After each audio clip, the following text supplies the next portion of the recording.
And we begin with good day, sir. Geeks come in all shapes and sizes, and that they come into all kinds of things. I was thinking more about the Satanic Panic. By the scholar Gary Gygax. Well, wait, hold on. I said good day, sir. Not defending Roman slavery by any stretch, but God, that's bad. let them vote. Fuck off. When historians, and especially British historians, want to get cute. Oh, it's in there. Okay. It is not worth the journey.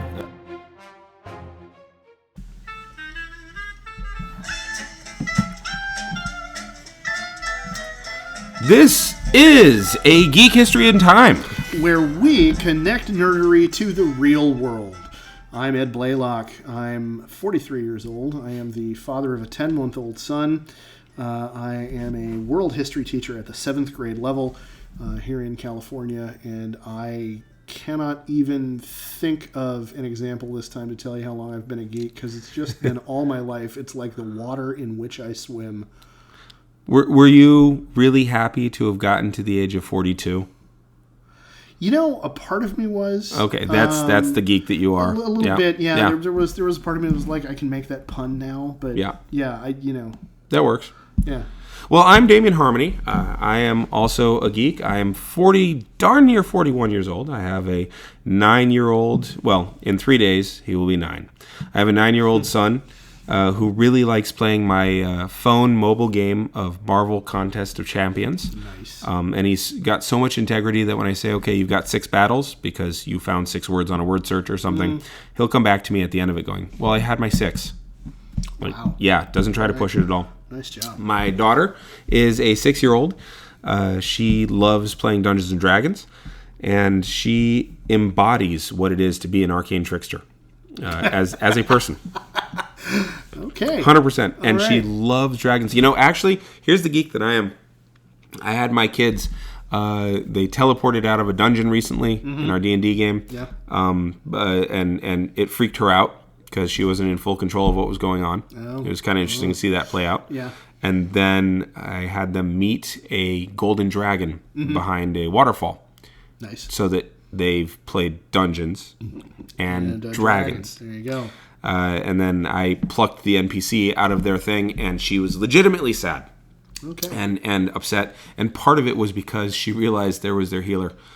But I've set up a monk who's actually an acupuncturist. Nice. So I'm going to mess with some healing that way for them. I like it. So that's the kind of geek I am. Raising them right.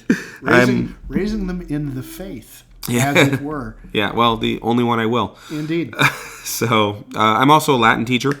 That is also the geek that I am. And I, once upon a time... Geeky. Oh, very. And once upon a time, I was a social science teacher. I taught all the histories. So, All right. Yeah.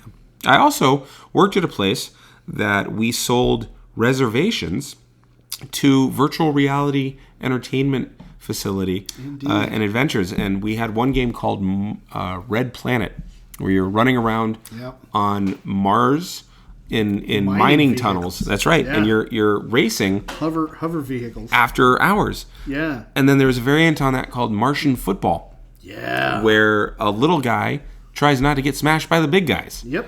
And has his own big guys to act as a blocker. Yeah. And that's what I loved doing, was just being a blocker. So that was a lot of fun. But I was actually a lot better at Battletech. Yes. The big giant robot tanks, the walking tanks. Yes. So Battlemechs. Yes. Yes, and that brings us, of course, to what it is that we're actually talking about today. Because this is a continuation of our last episode. Yep. Where I was getting all hoity-headed about analyzing the effect of Yellow Peril and the American Zeitgeist on who the actual bad guy was in the very first edition of Battletech. Mm-hmm. And as we mentioned, of course, we have our 5 great houses, the 5 successor states. And can I name them again? Yeah, go ahead. Karita. Yep. Lau. Okay. Steiner. Yep. Davion. Yep. And Merrick. Good job. Thank you. And oddly enough, the one named Merrick was not the XP for America. Oh, geez, I never even thought of that. Even though their symbol was an eagle. Yeah. I heard actually originally Merrick was suggested, but the publishers didn't even listen to the decision to suggest Merrick Nice. as a house. I like it. You like that? I like it. Yeah, that's good. Well done. Yeah. But it was because they had bunting all around the mechs. There were these Merrick Garlands that, were not allowed. Didn't pay any attention. Yeah. Okay, sorry, that broke me for a second. So, see, you're benefiting from my scratchy throat. I'm on my 8th lozenge for this particular episode. I haven't been counting. And we're 5 minutes in. Yeah. But you're benefiting because there's so many puns that I was like, oh, I could do that, but then I will start coughing uncontrollably.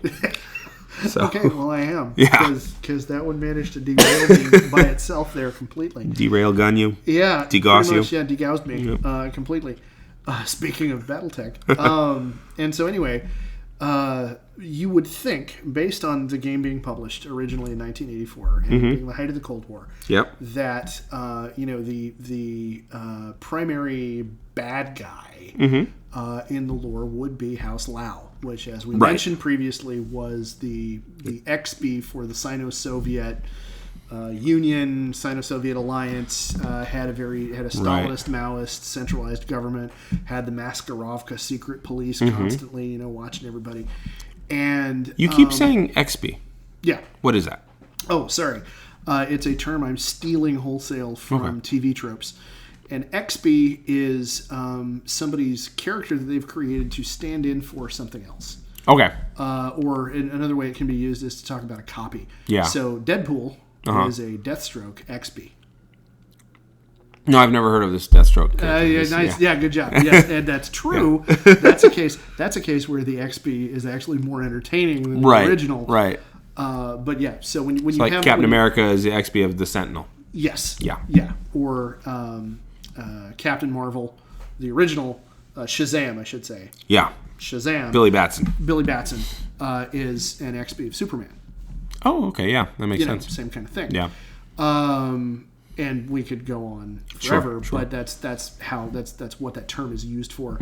And so the stand-in in this case for the United States is House Davian. Right. The stand-in for the Soviet Union and Communist China, which has never really actually been very communist, but that's a whole other conversation, is House Lao, the Capellan Confederation. And, they consistently got portrayed as being the also-ran bad guy behind Kurita, who are the XB for pre-World War II Imperial Japan. And so to kind of look at why it is that the writers of the game kind of built things that way, made Kurita this really threatening force while Lao was almost but not quite comedy relief, it's important to kind of go back to what happened at the end of World War II. Okay. So after World War II, the short form is the Japanese busted their asses to rebuild their industrial base. Yeah. Okay, their industrial base had been completely shattered. Yeah. Them and Germany. But Japan in particular, because of the firebombing, the widespread amount of destruction that was inflicted on the Japanese homeland in preparation for an anticipated invasion that never happened because of Fat Man and Little Boy. The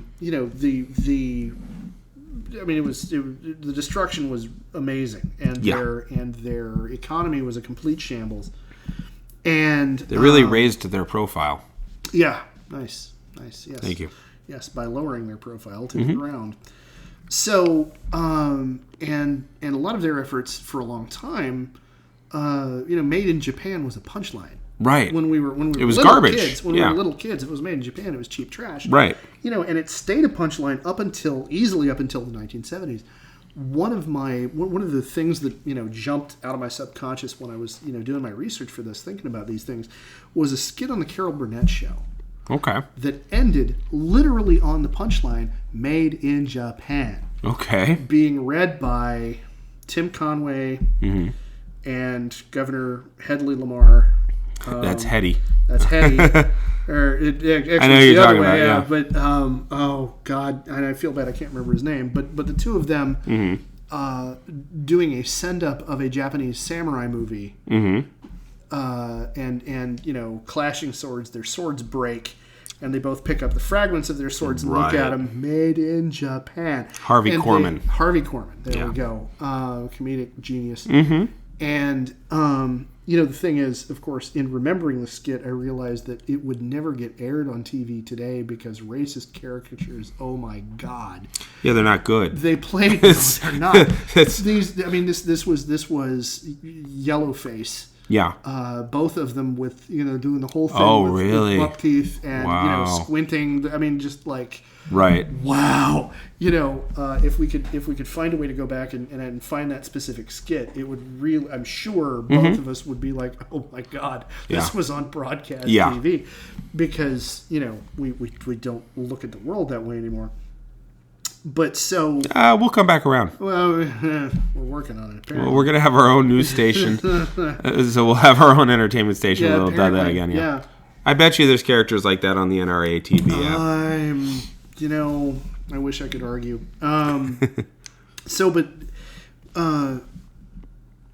Even while we in the West were looking at stuff that was made in Japan, I mean, particularly stuff that was made in the late 40s into the 1950s into the early 60s, you see a lot of really cheap manufactured goods coming out of Japan.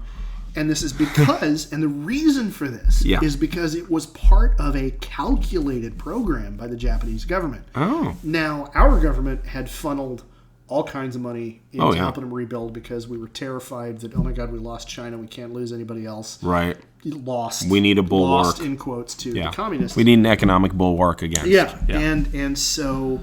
we gave them, or forced upon them, a constitution in the post-war that was, in many cases, more progressive than our own. Oh, very much so. And we looked the other way while their government went and did a lot of stuff that probably might have looked a little bit oddly socialistic or oddly... Today, it would be considered unfair in terms of free trade kind of stuff. Right. And we let them do it because if it's going to help them rebuild their industry base, keep their people employed, and prevent them from going, full-blown commie, then so be it. We're okay with it.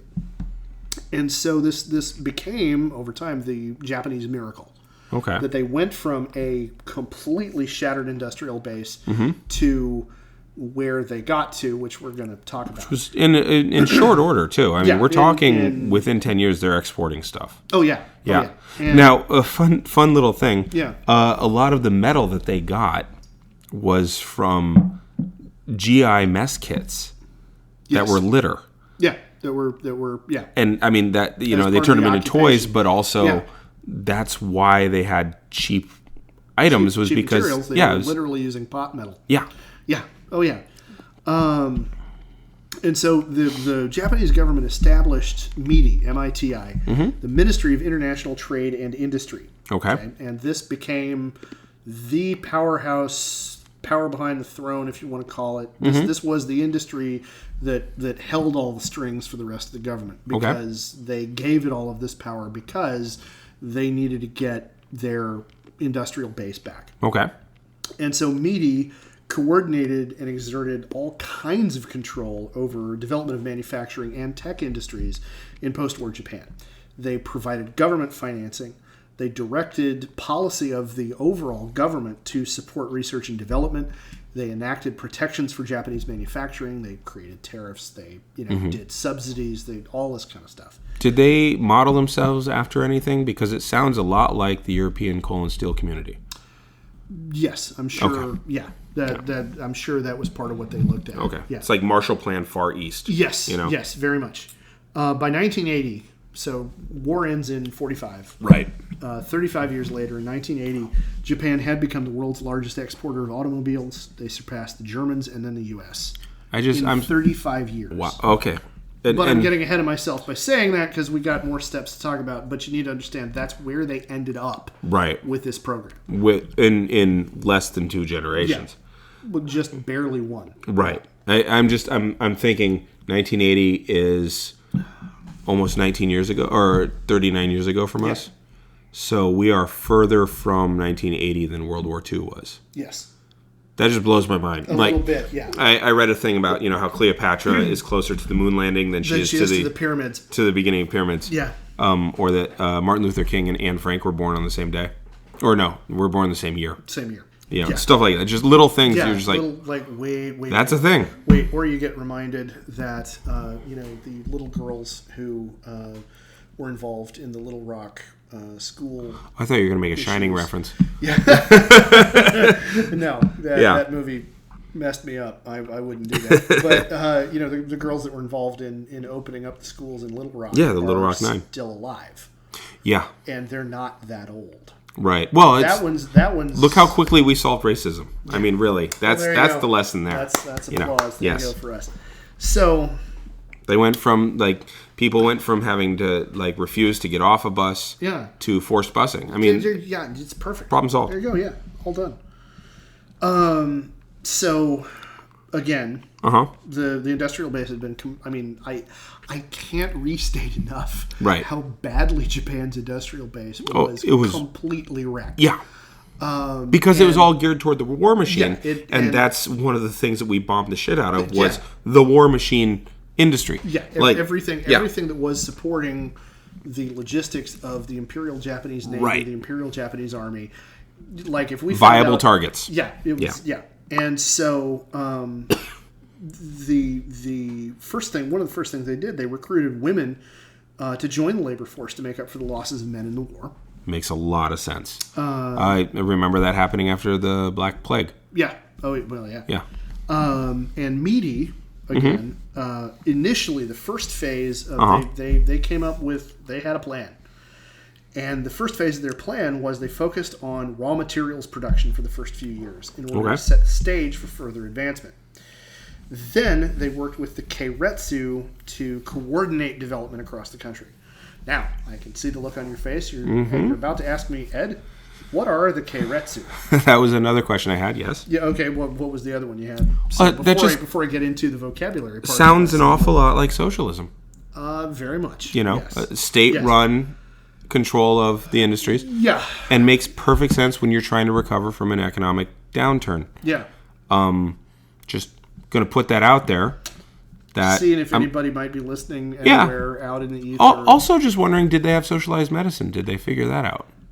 You know what? I didn't touch on that in my research. That would be interesting to find look up and add as an addendum to this. But the Keiretsu, here's the thing. And the thing that prevents this from being the kind of thing that, right-wing pundits would go, oh my God, socialism, is that Keiretsu are business groups with interlocking ownership.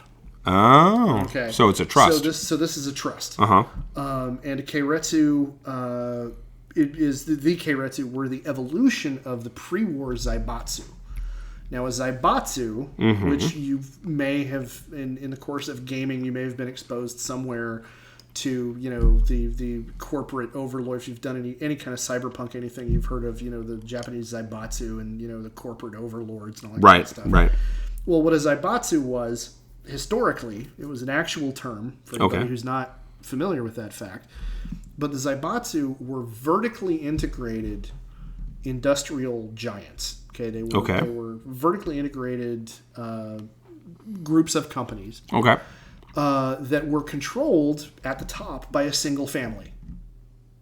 Okay, so the Zaibatsu would ultimately be owned by a family. Okay. Now, what happened was, and in the post-war period, we came in the United States and said, the Zaibatsu and the corporate power of the Zaibatsu was part of what was the driving force behind the Black Dragon Society, the militarism that led up to, them making the tripartite pact, the Axis alliance with Germany and all that stuff. And so the Zaibatsu got broken up. And then the Japanese government said, okay, but we need to find a way to coordinate efforts across industries. Right. We don't have the Zaibatsu anymore, so we're going to have these corporations interlock their ownership so they have board memberships that overlap. And this is a horizontal integration. where there's no single family controlling everything. It's not, a single. It's not a supply stovepipe, chain. right? It's horizontal integration. Okay. So in a keiretsu, you'd have manufacturing companies, services companies, materials companies, and finance companies all working together, all building synergy to use a business administration major term, working together in a coordinated manner. Okay. So that way, whoever their contact was with the government could say, okay, look, this is our government goal. This is what we need to do, and then that would become part of their corporate goal. And the deal is, it's not socialism because everybody's making bank. Right. Okay. So it's not control, but it is very significant coordination between the government and industry. Okay. And so this is also the point at which Japanese companies undertook the practice of guaranteed lifetime employment. Okay. In Japanese, shushin koyo. And I know I'm probably butchering the pronunciation, but I'm trying. And it's also worth noting that we have, these keiretsu that are all the companies are the ownership is interlocked. They're all kind of tied together. They're all working together as one unit. They're all, following, the policy guidelines that they're getting notified of by the government. And the workforce is highly and rigidly unionized. Okay. Okay. Now, I can see why America's looking the other way. God forbid we actually go, it might work. Yeah. Now when is that? When is that? Because this is 40, 46, 47 is when this gets started. Okay. Okay. Now this continues through decades. This is what Wallace wanted, by the way. The guy who ran for president and lost a few times, not the racist Wallace. Yeah. The good Wallace. Yeah. What he wanted was this. You're not wrong. Yeah. You're entirely not wrong. And so now, in my notes, what I have in parentheses is reflection on Confucian values and their reflection in these kinds of policies. Well, Confucius is Chinese, so why are we? How familiar are you with Confucianism? It's been a long time since I've taught 10th graders, much less 7th graders. So I spend a lot of time telling my 7th graders about Confucianism. Let me see if I can capsulize it just a bit. Okay. You essentially have a civic duty toward excellence, and it's tied directly to your family. Okay. And you have a part to play. Okay. You are a cog, and your job is to do the best you can to play that cog to keep everything working well. Okay. And there's a lot of tradition and a lot of things that are used to reinforce that. Okay.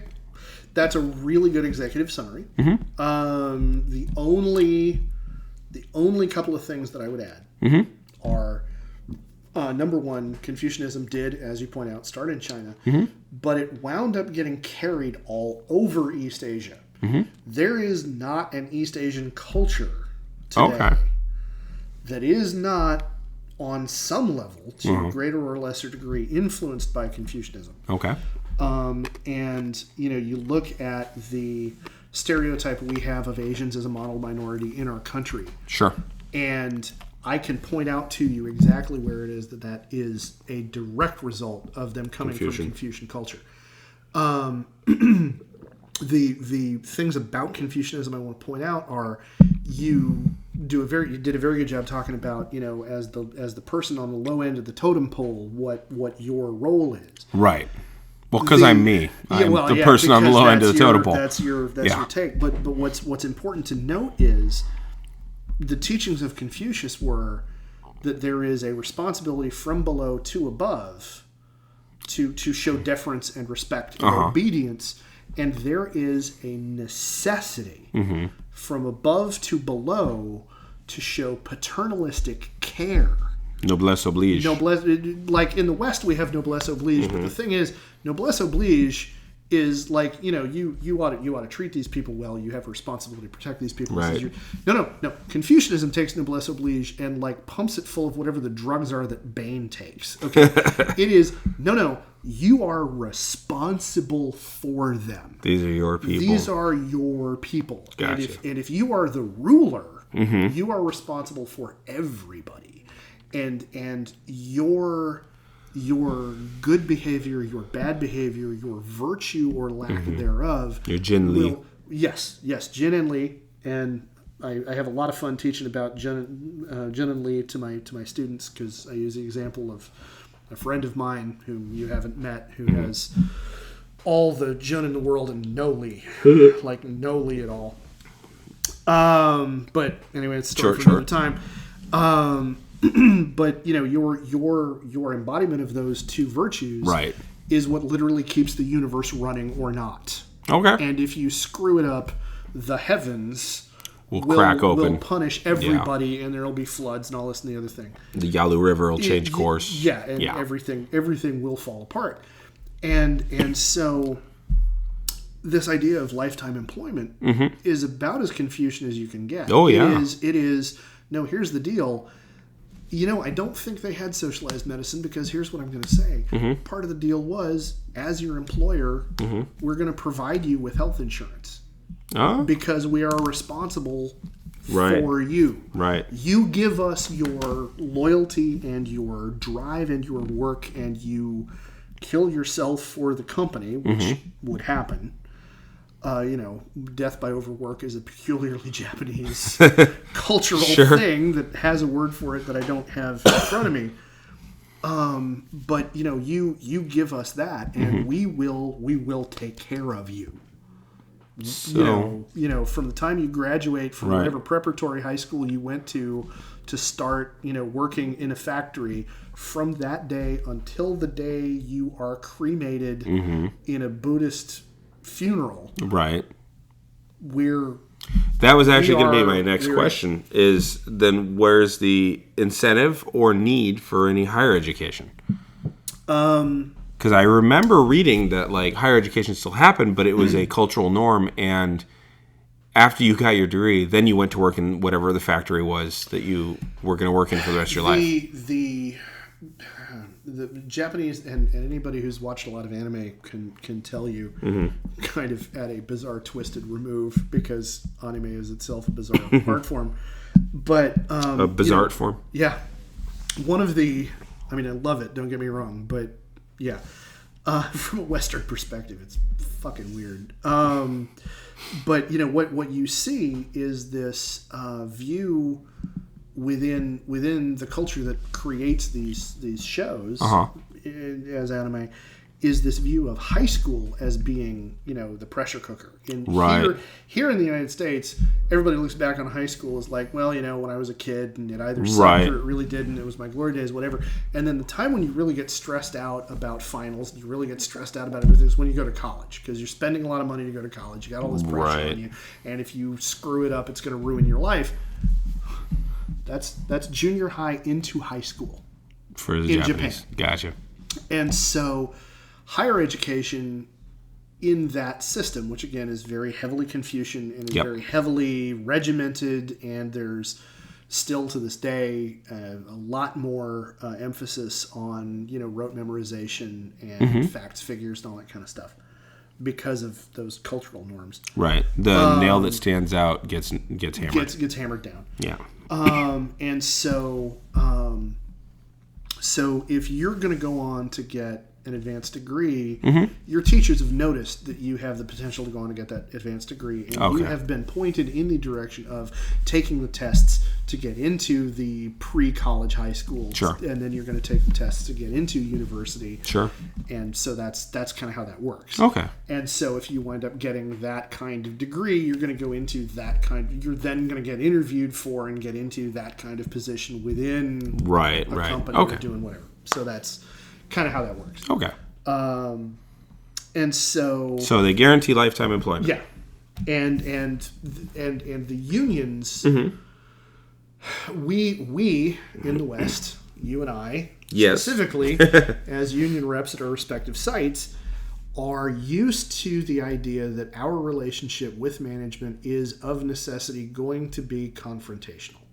Yeah, there will be a level of adversarialism. not necessarily adversarial, but always look, we have a problem. I need to talk to you about it. We need to find a solution to the problem right now. Right. Whereas in this Confucian model, or Confucian-inflected model, the relationship is much more one of everybody coming to the table with this go along to get along, figure out how we're going to make this work kind of attitude. And I don't want to say that unions necessarily collaborated with management, but management and unions worked together more symbiotically to make sure that, like, from the CEO at the top of the company to the worker down at the very bottom, everybody understood this is the goal the company is working toward. This is what we're all going to do to reach that goal. And this is what management is going to do to take care of the workers, and this is what the workers are going to do to give their most for the company. Okay. And because everybody had been raised in that kind of mindset, right? It's just a very different kind of attitude and different kind of relationship between the unions and management that I think you and I would look at and be, kind of like the dog in the RCA act. Oh, what? It's way weird. Well, okay, so that sounds, by the way, like the best post-apocalyptic world. Yeah, because it kind of is. Yeah. Japan was post-apocalyptic. They literally had the only nuclear holocaust there was. Yeah. And all the firebombing. And then their solution was come together. And what I get a kick out of there, and again, this is, me, the union guy, I know about the Haymarket Affair. I know, all that kind of stuff. Oh, yeah. And it just, it's only ever been confrontational and adversarial in America because we inherited from Europe and Great Britain, where we had the earliest capital investments were being made by people who had made all of their money by owning all of the land, right, and controlling it because they were the ones who could afford armor and horses and swords, right, through violence. And so that was the core of all of it. Now, we literally have a bloody history with unions trying to stand up for the workers and being shot by the army or the police, which were their own union, or both. Or hired Pinkertons. Or hired Pinkertons. Or, in the case of the Haymarket Affair, a semi-private pseudo-militia of, cavalry who had wanted to serve on the continent fighting Napoleon, but, been 4-H'd because, oh my God, you're psycho. Right. Basically, shitty Hessians. Yeah. So, we inherited that. I like that. Japan, because you had an apocalypse, they had a hard reset. They got to rebuild in the way that made sense to them, which is this, the same thing that happened in Europe and a lot of countries was our entire city's been bombed all to shit. Maybe the church doesn't have to be the center of this city anymore. Maybe we could put things on a grid. Maybe we can, and I love how you bring architecture history into it, but so Japan also gets, so really everyone else is welcome. America, we're still behind because no one really bombed us, I guess, is really... Yeah. It's that whole, coming out of the war, we became the dominant power, but there were a lot of things that we didn't get to do because we didn't have to do. We didn't have to do them. Yeah. And so it was easier not to do them. Yeah. And just keep building on top of shitty cardboard, for your foundation. But, okay, so Japan has its ultimate post-apocalypse, and it actually is idyllic. Well, not idyllic. Idyllic might be overstating things, but because there was, a certain constrictive amount of, government control of freedom of expression and a lot of stuff, which was not new. Which was not at all. So new. It's not. It's not a shock to the system. And in the post-war period, it was a lot less restrictive than it had been in the pre-war period. So it felt like relaxing. It felt like it felt like, oh my God, we have so much freedom. Yeah. And to an American at the same time, it had been like, oh my God, you live in a rat warren and you're constant. Wow. And to most Americans, Confucian ideals just seem like, that's like collectivist. That's bizarre. Right. Who are you people? Right. And what I want to reiterate kind of before I go on is talking about, feudal lords controlling all the land and all that stuff. The people who had founded the Zaibatsu were the descendants of the Japanese version of that same thing. Yeah. And so what you say about the war, giving an opportunity for a hard reset is definitely very meaningful. But this whole Confucian idea of looking after your workers and all that stuff had been there before, but this is where the government really bought into it as, okay, no, look, we need everybody on board. We need everybody working toward this common goal, and so we've really got to make sure that workers are taken care of.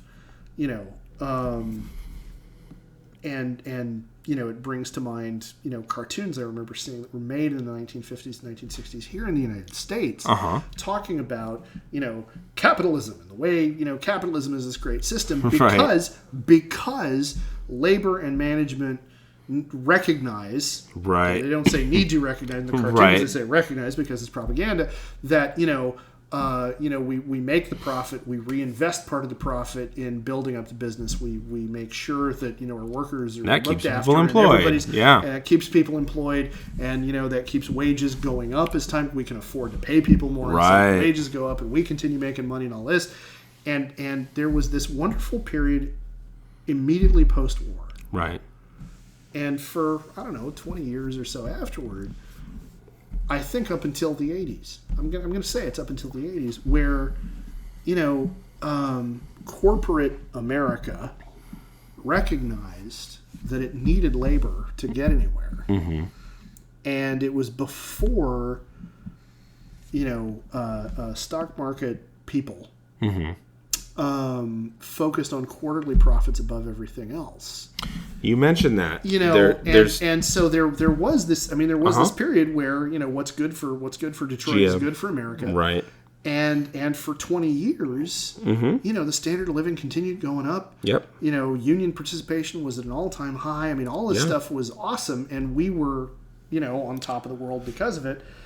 And then somehow, somewhere along the way, that changed. And so my grandfather, two of my grandfathers, I had 9 grandparents when I started in this world. I'm down to 3. Yeah.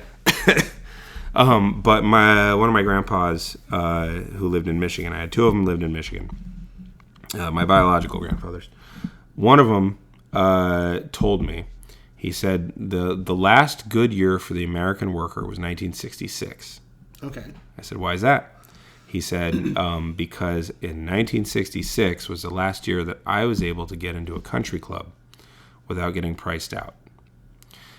And he said that the people who ran the country club said, what's the point of having all this money if I have to golf and be stuck behind a quartet of guys that include my mechanic? And the next year, he was priced out. Interestingly, also, GM starts every meeting prior to that year. I want to say it's prior to that year. Every meeting, how are we going to make a better car? How are we going to make a better car? And they never, ever talked about quarterly profits or how much money the company was making. It was about focusing on the car. And then that year, and I might be wrong. I might be conflating the two. But that year... But in that same period. Right. In that same period, they started talking about their profits, not building the car. Okay. And so you say into the 80s, I say, okay, but that's as it was declining. The decline because starts. Yeah, it starts in 60s. So it's a slow and steady decline. Yeah. Okay. Like the Ottoman Empire didn't end in 1918. Yeah. It was ending for 300 years. But its head was finally cut off in 1918. Right. Yeah. The Western Roman Empire didn't actually fall in 476. Right. That was just when Romulus Augustulus was, murdered. It was and nobody bothered to take the job. 300 years. Yeah. So as I was saying, we have this very different system that the Japanese wind up putting together from the way our whole concept of things works in the United States at the time. And so Meiji, with this whole Keiretsu system as the background, aggressively encouraged export from the 50s onward. They relaxed monopoly regulations, and they freed up government money to make capitalization easy for industrial companies. Okay. So if you ran a manufacturing business that was going to be exporting anything anywhere, you could go to the government and go, hey, I want to make tractors and sell them to the Australians. And the government would be like, let's make it rain for you. Okay. So the whole effort from the top down was intensely managed.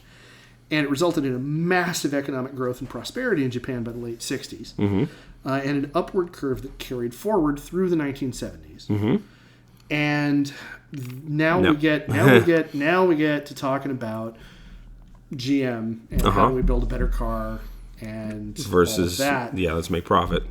During the oil crises of 73 and 79, the Japanese had an automatic leg up. Not because they had said, we're going to do this in order to get one over on the West. Right, but because they built automatic transmissions. But because, automatic transmissions was part of it. Part of it was also they just built smaller cars anyway to begin with. Okay. Because Japan's an island country. You need smaller cars. You need smaller cars. Yeah. And the people they were selling cars to were buying smaller cars. And so when the gas crises hit, all of a sudden, I could buy a Detroit battleship. Right, a land yacht. A land yacht. I prefer battleship, but yes, land yacht works too. 100 square feet. I could buy a Cadillac Phaeton, and float everywhere I want to go, or I can buy this little Japanese box that, my neighbors are going to laugh at me, but they'll not be laughing when, I'm able to keep driving and they can't because I still have gas in the tank. Right. And so suddenly this meant that they had a huge advantage over Detroit steel in the marketplace. And like I said, by 1979, they had passed the Germans and then they had passed us. And in 1979, they exported more vehicles to the rest of the world than anybody else. Now, again, this is 1979. 1979. 34 years after the war, after they were nothing. They were just rubble. So, we're looking at them exporting all these cars, and we're like, that soon? Yeah. Nice. Thank you. Nice, Ann. Nice. Done. Nissan? Yeah. So... Suddenly, we see yellow peril here in the U.S. We start seeing this suspicion and this hey, wait a minute, what are these funny looking foreigners up to? They're a threat now. Oh, okay. Okay. And now Japan has no military at this point. Japan they have has a self-defense force. Right. Yeah, and it's a self-defense force, but it's basically we've got it. Yeah, we're the ones defending them from everybody effectively, and so American CEOs start screaming about unfair Japanese business practices because remember they've relaxed all these monopoly things and they're just throwing money almost doesn't sound like the right verb to use. I want to give something that launching gives money, an idea of opening up a fire hose to just spray money. Right. But spray doesn't give an idea of the volume. I'm think of just so they're pumping so much money into their industry, and of course that's the subsidies that we give our industries at this time don't work anywhere near that way. Right. And it's not anywhere near on that scale as a part of GDP, because of course our GDP is still massively huger than Japan's. But, so American CEOs start screaming about unfair Japanese business practices. And I want to get into talking specifically about Lee Iacocca for a moment because sorry, my God, that's what is my Iacocca, to quote Berkeley Breathed. My favorite quote of his still is, "We need to think about how much fresh air we really need." Yeah, he said that out loud. He's now I can't remember the other person I'm thinking of. But yeah, he really is the sage of dumb CEO remarks. But he got up in front of Congress, and in '79, of course, is when GM needed to be bailed out, and he got up in front of Congress. The first time. The first time. Yeah. Yeah. Yeah.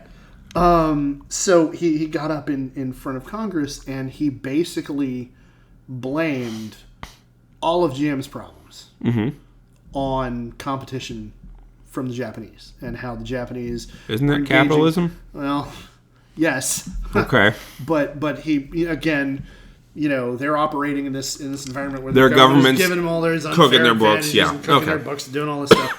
And one of the things he said in a book, in one of his blowhard, autobiography. Trump, things, My Time at the Top. Essentially, yeah. I don't remember the title of Lee Iacocca's one, but yeah, he accused the Japanese of exporting unemployment.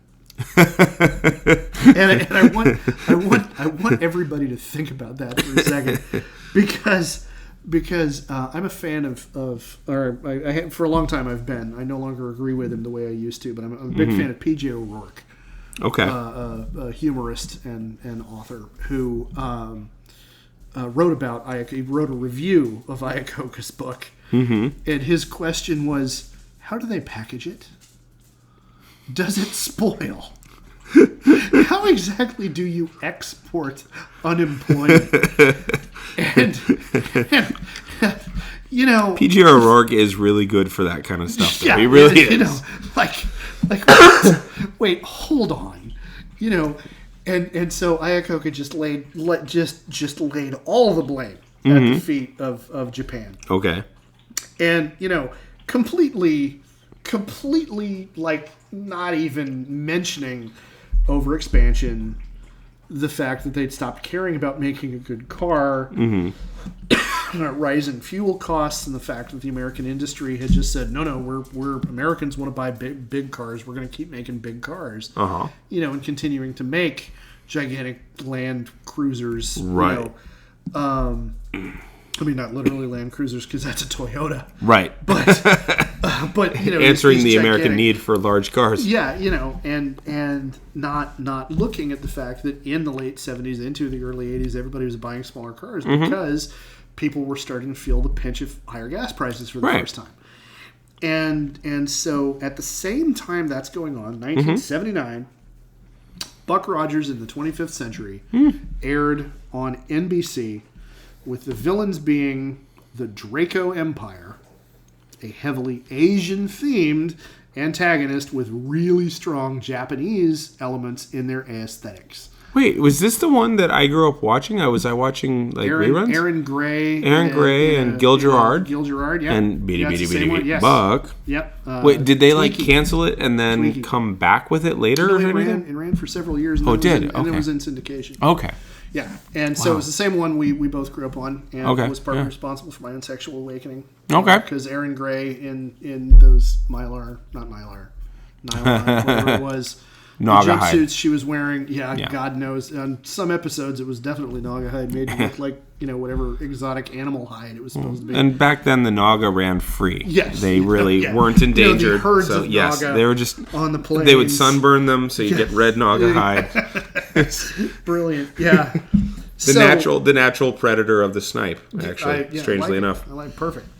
So now that's a continuation or a revivification of the Yellow Peril that was part of the original comics of the 1930s, Buck Rogers, in which the Air Lords of the Han were the antagonists. Chinese. Now this time, of course, is coded to be Japanese rather than Chinese because, and this is something that a history professor of mine pointed out in college that I had never thought about, but if you look at our relationship in the West, and in the United States in particular, to Eastern Asia, when we like Japan, we like China. Distrust China, and when we distrust China, we really like the Japanese. There was a book that we gave to GIs in World War II.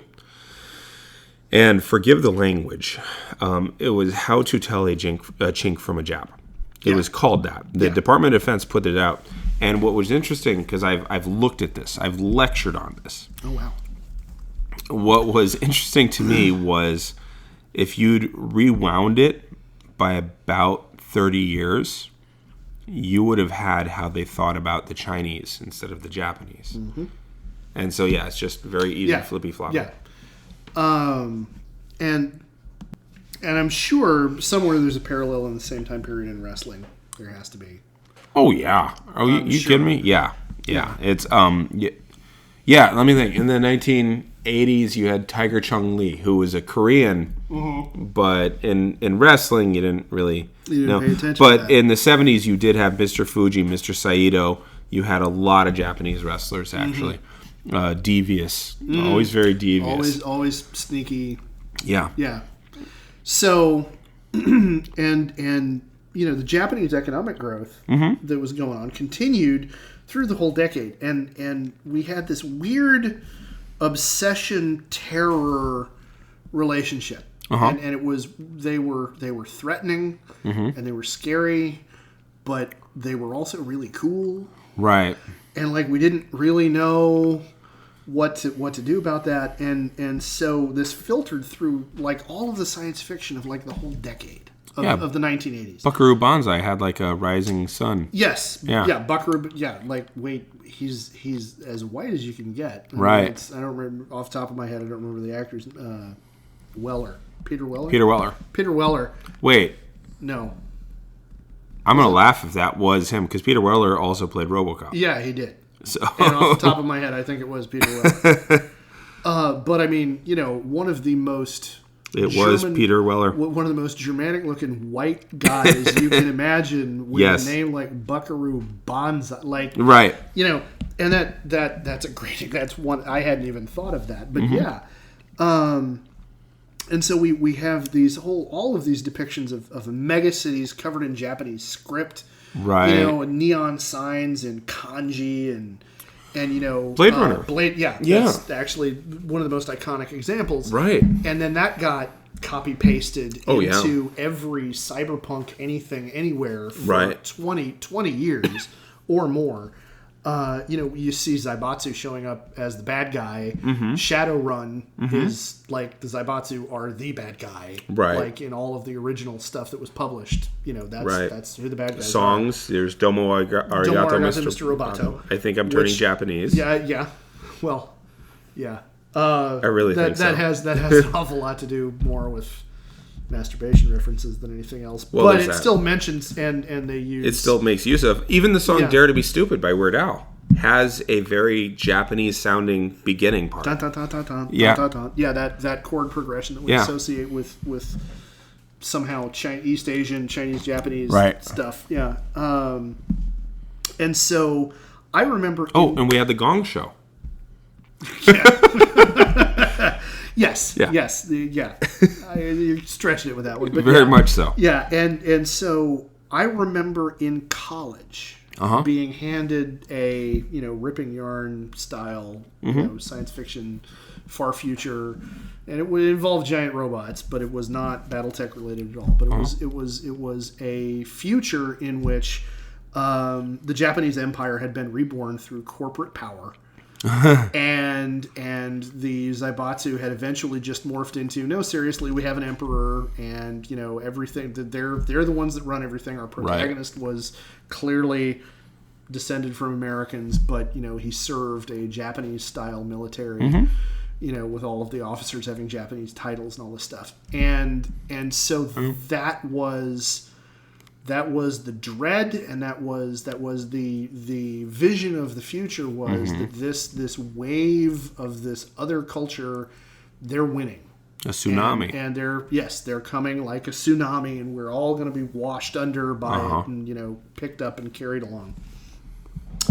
And so, like I said, this is this combination of fear and curiosity and even desire and admiration.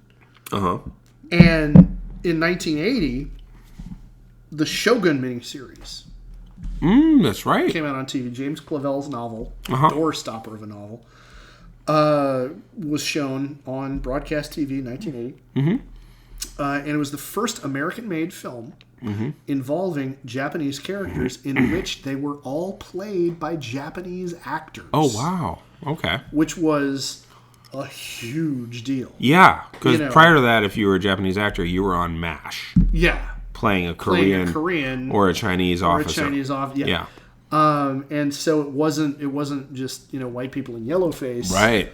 It was actual Japanese actors, many of whom, of course, were, Toshiro Mifune, of course, is the, archetypal, legendary one that everybody will recognize his name. And he played the principal, not really antagonist. It's a complicated book. But he played the XB for Tokugawa Ieyasu in that series and was, he's Toshiro Mifune. Akira Kurosawa said the reason he loved working with Toshiro Mifune was because with another actor, he would need to take 90 seconds of film. With Toshiro Mifune, he only needed to take 30.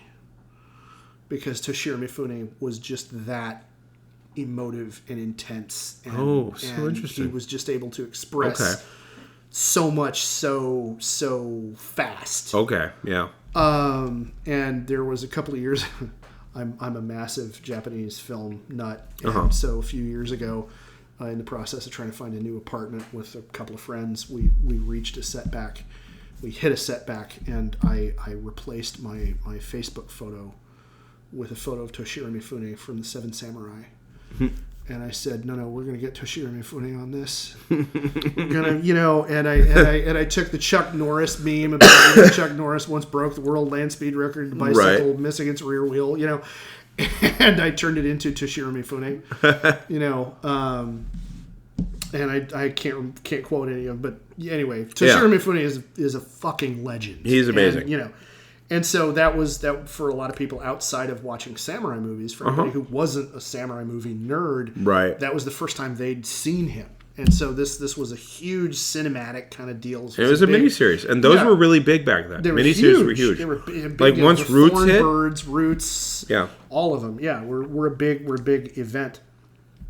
And so this is also the point you mentioned in our last episode, and I said, dude, damn it, you're taking all my stuff. This is also when we have the flood of ninja movies. Yes. So many garbage ninja movies. Yes. Like, oh my God, so crappy ninja movies.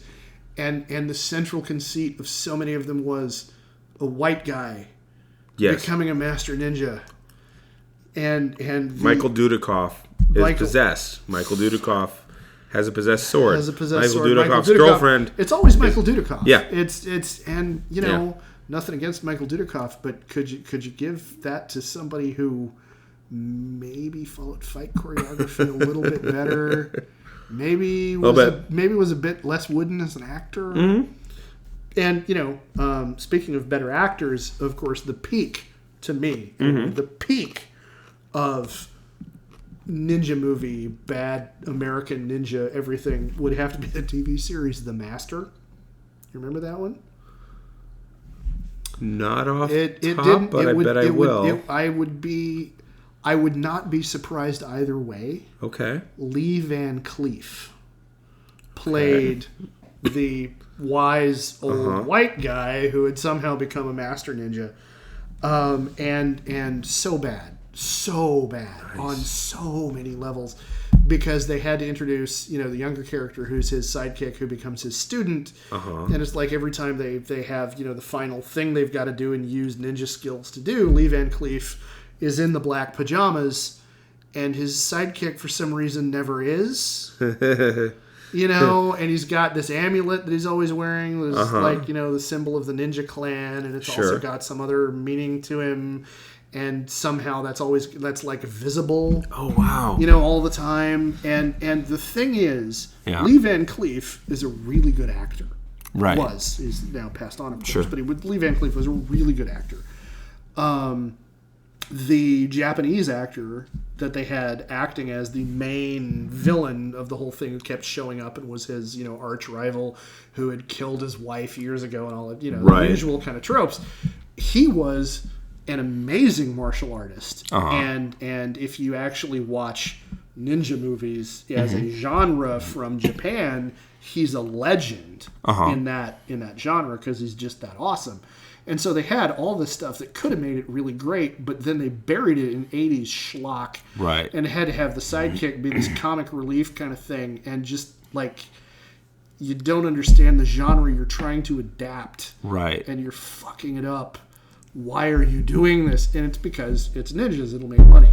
Right. Well, and I would like to point out that with ninjas, I mean, you also have Eastman and Laird writing Teenage Mutant Ninja Turtles in the 80s. Yeah. You also have Jim Cotta. I had forgotten about Jim Cotta. I wish I could forget about it again. Yeah. But you also have like everything.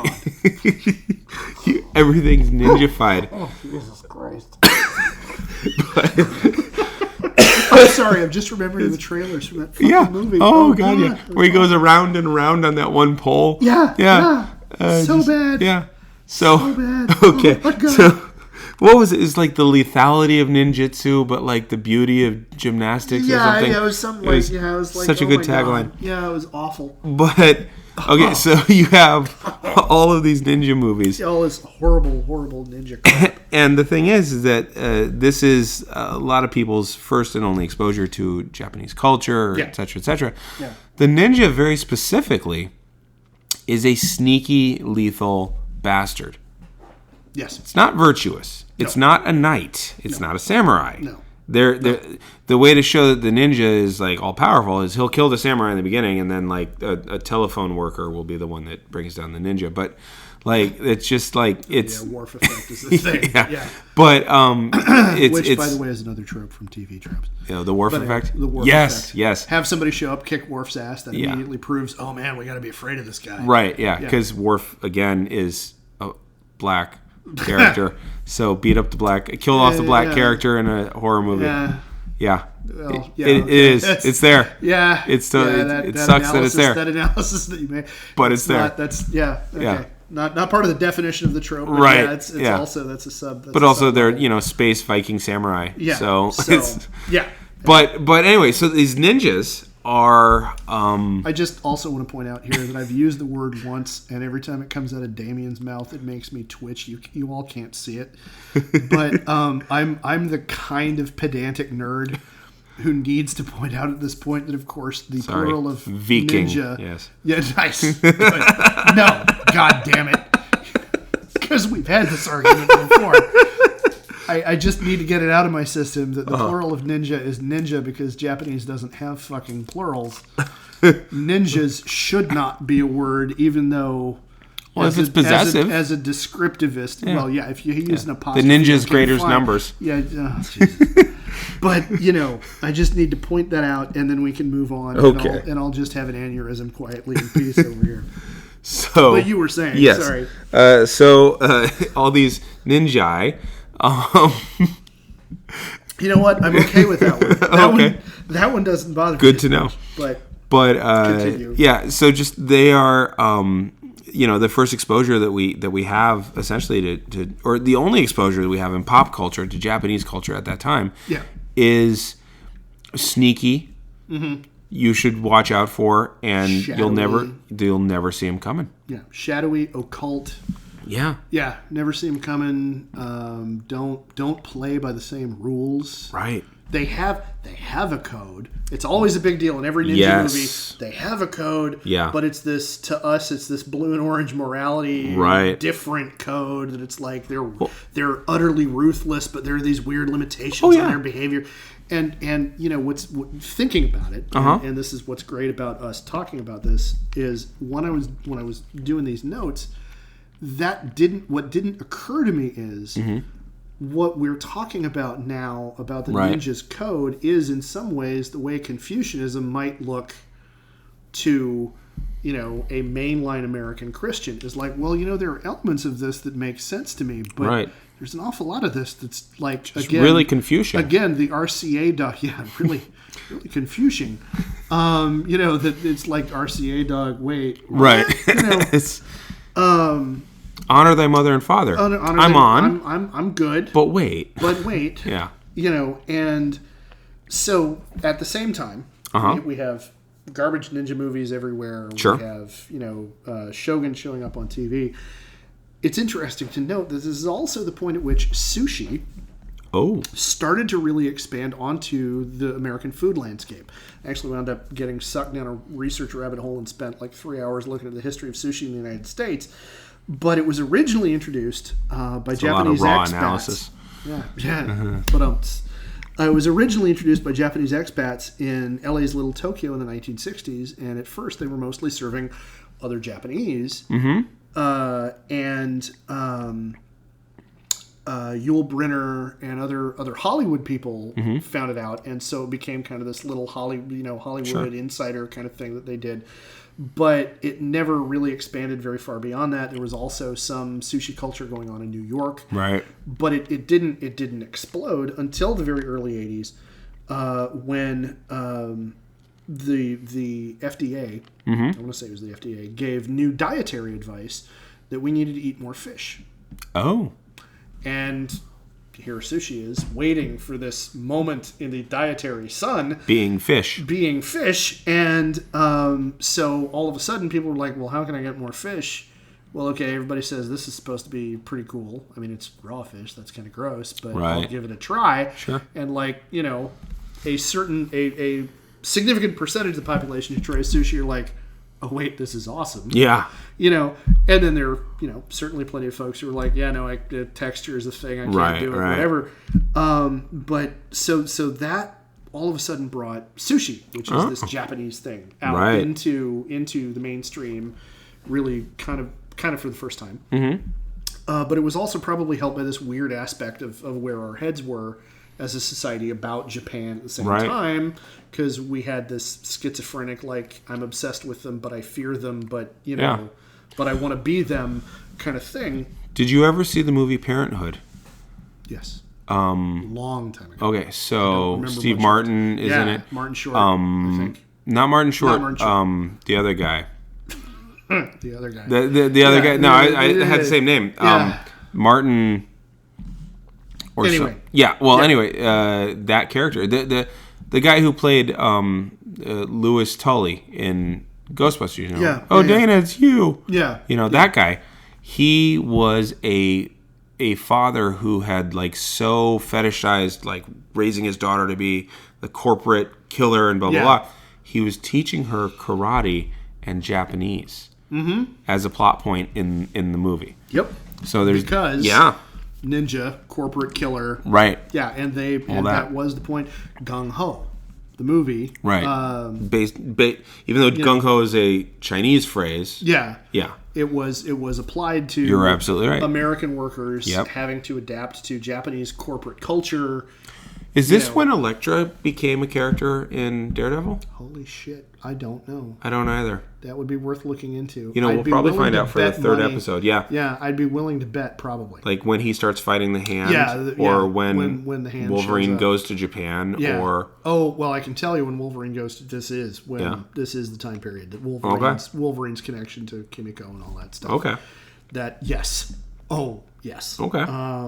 And because Sunfire comes into the X-Men in '75 when the X-Men reboot essentially as the international team. Yeah. Because prior to that, they were just running on reprints. Like it gets canceled in about 70. But when they come back, Sunfire is on the team, a Japanese character. Yeah. So and that's where I mean some of this stuff begins. Before the early 80s. You get the early rumblings 80s is when it really takes off. And so now this is also the same time at which anime first started finding American audiences through redubs, like Robotech, right? Voltron. That was the one I watched. Voltron, Defender of the Universe, and Transor Z. Didn't ever watch that one. Okay. I only watched it briefly.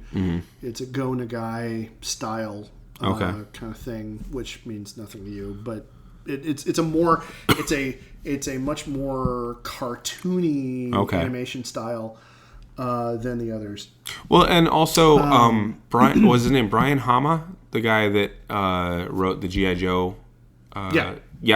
Obviously of Japanese extraction. Yeah. And he had huge influence into the his name was at least attached to the cartoon for that and and not Ghostbusters, Transformers. Yes. Don't know why I'd blend those two, but and both of those are very clearly the same style. I mean, they borrowed the same voice actors. Yeah. But as far as cartoons go, it's also important to point out that this is the time period when in G.I. Joe you have Snake Eyes and Storm Shadow. Yes. Having their actually really remarkably awesome whole conflict backstory which in many ways is very true to ninja movies as a genre from Japan, which is part of the whole martial arts movie whole set of tropes. Which, while true in the comics, those two never fought in the cartoon. No. In the cartoon, Storm Shadow, the very white looking but Japanese ninja who dressed all in white, most ineffective ninja there is. He looked cool, and that's what matters in a visual absolutely medium. Oh yeah, he always fought against Spirit, the Native American character. There's a lot of trope stuff I could get into there. But there's, the Native American thing. Spirit, of course, had the eagle that was his freedom familiar. And what's important to also note there is we have the magical Easterner, because, there was ninja hoodoo involved, going up against the spiritual Native American. We've got God on our side. Yeah, I'm saying magic versus magic. They both got loaded with magical foreigner tropes at the same time. That's also part of that kind of thing. But so, and I just need to get nerdy about this for a moment. Do it. That when I talk about Robotech, Voltron, and Tranzor Z, what I'm talking about are Super Dimensional Fortress Macross, Beast King Go Lion, and Mazinger Z, which are the original Japanese series, that were taken and kind of changed. Things were changed around a little bit. Any overt sex was taken out of them because that's a thing in anime. Yeah, and animation here in the West resides in a childhood ghetto. That, we're showing this to kids. And it's worth mentioning Speed Racer here also, because Speed Racer dates back to the 1960s. I was going to say, Speed Racer was really the first time that anybody in the West took a Japanese animation of any kind and turned it into anything in the Western media. And there's a whole... There are books that you could write about what the cultural significance was of Speed Racer and how Speed Racer got changed. It's a remarkable story, but suffice to say, it's the early 80s when a real mass audience starts showing up for this stuff. All right, so and at this point, I think we're at a place where we can kind of bring it down. Yeah, we'll pick it up again in another episode because I've gone on about this stuff for a while.